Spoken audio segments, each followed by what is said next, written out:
പ്രതിപക്ഷ നേതാവ് V D Satheesan കഴിഞ്ഞ കുറച്ച് നാളുകളായി തുടരുന്ന ഒരു രീതിയുണ്ട്.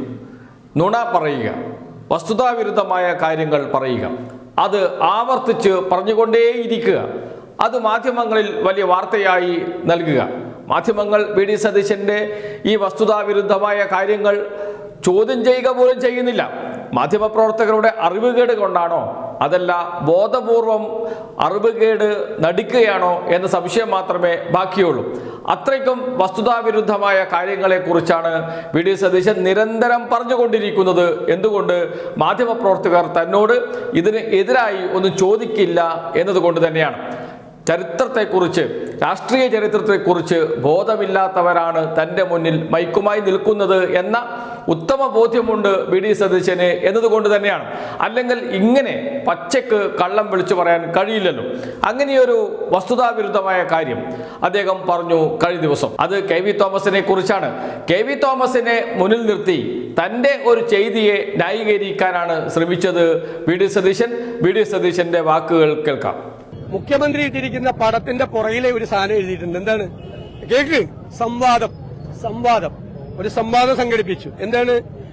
മുന്നണി രാഷ്ട്രീയവും മതരാഷ്ട്രവാദവും. അവിടെ പോയി ഞാൻ കോൺഗ്രസിന്റെ അഭിപ്രായം പറഞ്ഞു.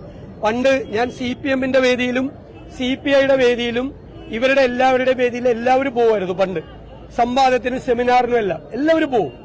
അതിന്റെ പുറകിൽ അവിടെ പോയി ഞാൻ കോൺഗ്രസിന്റെ അഭിപ്രായം പറഞ്ഞത്, ഞാൻ RSS-നെ പുകഴ്ത്തിയതാണെങ്ങനെ ഞാൻ കോൺഗ്രസിന്റെ അഭിപ്രായം പറഞ്ഞു. ഇപ്പൊ കെ വി തോമസ് കോൺഗ്രസ് ആയിരിക്കുമ്പോ കണ്ണൂർ സമ്മേളനത്തിലേക്ക് കെ വി തോമസ് മാഷെ ഇവര് വിളിച്ചില്ലേ? കോൺഗ്രസ് ആയിരിക്കുമ്പോ അവിടെ സമ്മേളനത്തിൽ പങ്കെടുക്കും. സംഭവം പ്രേക്ഷകർക്ക് മനസ്സിലായിട്ടുണ്ടാകും. പറവൂരിൽ നടന്ന RSS-ന്റെ പരിപാടിയിൽ പങ്കെടുത്തു വി ഡി സതീശൻ. അദ്ദേഹം പറയുന്നത് ഒരു സെമിനാറിലാണ് പങ്കെടുത്തത് എന്നാണ്. സെമിനാറിൽ പങ്കെടുക്കുന്നതിൽ യാതൊരു തെറ്റുമില്ല. സെമിനാറിൽ പങ്കെടുക്കുകയും ചെയ്യണം, സംവാദങ്ങൾ നടത്തണം. അത് ആരോഗ്യകരമായ രാഷ്ട്രീയത്തിന്റെ ലക്ഷണമാണ്. സംവാദത്തിൽ പങ്കെടുക്കാൻ പോയ വി ഡി സതീശൻ സംവാദത്തിൽ പങ്കെടുക്കുക, കോൺഗ്രസിന്റെ നിലപാട് പറയുക. പക്ഷേ അദ്ദേഹം ചെയ്തത് എന്താണ്? ഗോൾവാൾക്കറുടെ ഫോട്ടോയ്ക്ക് മുന്നിൽ വിളക്ക് കത്തിച്ച് കുനിഞ്ഞു നിന്ന് പ്രാർത്ഥിച്ചു. എന്തിന്? സംവാദത്തിന്റെ വഴിക്ക് നടക്കട്ടെ, അത് യാതൊരു തെറ്റുമില്ല, പങ്കെടുക്കേണ്ടത് തന്നെയാണ്. പക്ഷെ എന്തിന് ഗോൾവാൾക്കറുടെ മുന്നിൽ വിളക്ക് തെളിച്ചു എന്ന ചോദ്യമാണ് ഉയർന്നത്. അത് ഗോൾവാൾക്കറുടെ ആശയത്തോട് യോജിച്ചത് കൊണ്ടാണോ അതല്ല RSS-നെയും BJP-യെയും പ്രീതിപ്പെടുത്താൻ വേണ്ടിയാണോ? ഈ ചോദ്യങ്ങൾക്ക് കൃത്യം ഉത്തരം പറയാതെ മറ്റൊരു കാര്യം പറഞ്ഞ് രക്ഷപ്പെടാനാണ് ശ്രമിക്കുന്നത് V D Satheesan. K V തോമസിന്റെ തലയിലിട്ട് രക്ഷപ്പെടാനാണ് ശ്രമിക്കുന്നത്. എന്നാൽ അന്ന് സംഭവിച്ചത് എന്താണ്? CPM-ന്റെ സെമിനാറിൽ പങ്കെടുക്കരുത് എന്ന് തിട്ടൂരം നൽകി കെ വി തോമസിന് KPCC നേതൃത്വം പങ്കെടുക്കരുത് എന്ന് പറഞ്ഞു. അദ്ദേഹം KPCC-യുടെ നിർദ്ദേശം തള്ളി CPM-ന്റെ സെമിനാറിൽ പങ്കെടുത്തു. അന്ന് അദ്ദേഹം പറഞ്ഞത് ഇത് സെമിനാറാണ്, സംവാദമാണ്, എല്ലാ രാഷ്ട്രീയ പാർട്ടികളും സംവാദത്തിന് സെമിനാറിന് വിളിക്കാറുണ്ട്, അവിടെ പോയി കോൺഗ്രസിന്റെ നിലപാട് പറയും, അതാണ് ചെയ്യേണ്ടത്, അതേ ഞാൻ ചെയ്യുകയുള്ളൂ എന്ന് പറഞ്ഞിട്ടും കോൺഗ്രസ് നേതൃത്വം അത് സമ്മതിച്ചില്ല. പങ്കെടുക്കരുത് എന്ന നിർദ്ദേശം നൽകി അത് ലംഘിച്ച് കെ വി തോമസ് പങ്കെടുത്തു.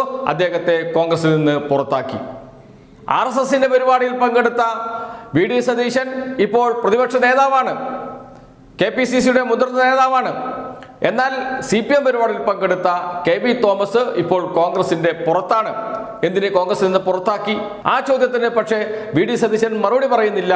വി ഡി സതീശനോട് അക്കാര്യം ആരും ചോദിക്കുന്നില്ല.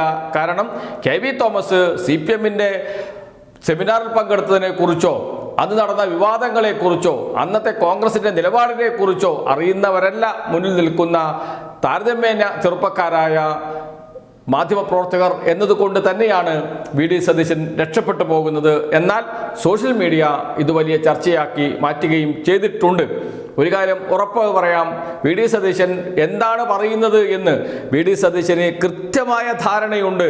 കാരണം ഒരു കളവ്, നുണ വീണ്ടും ആവർത്തിച്ച് പറഞ്ഞാൽ അത് ഏറ്റെടുത്ത് സ്ക്രീൻഷോട്ടുകളായും കാർഡുകളായും വിതരണം ചെയ്യാൻ അദ്ദേഹത്തിൻ്റെ തന്നെ സോഷ്യൽ മീഡിയ ഗ്രൂപ്പുണ്ട്, സുനിൽ കലോഗുലുവിൻ്റെ ഗ്രൂപ്പുണ്ട്. അവർ പറയുകയാണ് കള്ളം തന്നെ പറഞ്ഞോളൂ എന്ന്.